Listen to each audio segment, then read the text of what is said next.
Hello, my name's Angus Watt. I'm a British visual artist and I make the flags.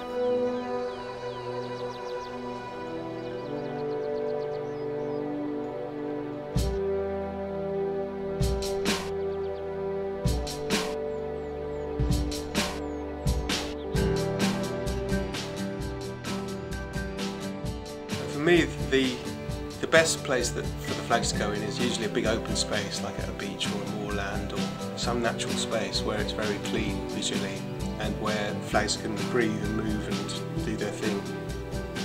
It was during the early 90s really when the flags first started to really explore the possibilities of working with various festivals in the UK.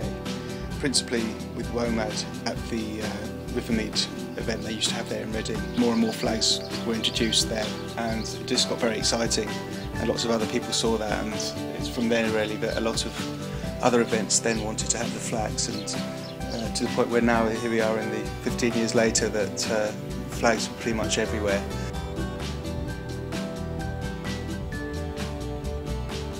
The flags that I'm doing are really just great big abstract paintings painted in the sky using the wind and the sun, and no different from what I was doing when I was much younger, and I used to do a lot of painting which I then kind of rejected and kind of ran as far away from as I could, and I've actually just through going away from it kind of come around a full circle and in a different way and with a different medium.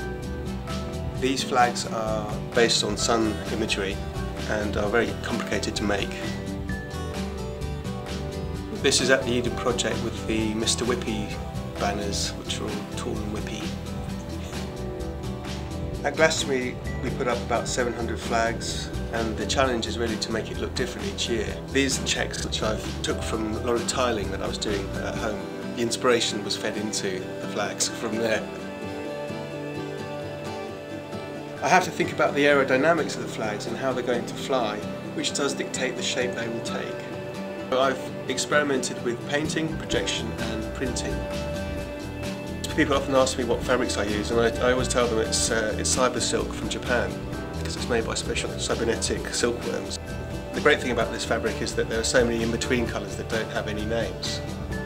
They get worn and they have a lot of sun, the colours change, and I reuse fabrics and reintroduce them with other colours, so you have yet more control over the level of palette. One of the most satisfying things about flags is when you see them after being away for a while and you come back around the corner and there they are. You sort of almost forgot that they're there and you see them afresh like anyone else would. And then you get a sense of the impact and excitement. For it to be real on an exciting scale, I need to be hands-on all the way through the process. Right from the beginning of choosing the fabrics, cutting it all up, making the flags, designing them and the putting of it up. We're working on the table which is basically like an ongoing moving feast of colour, and basically no two flags are the same.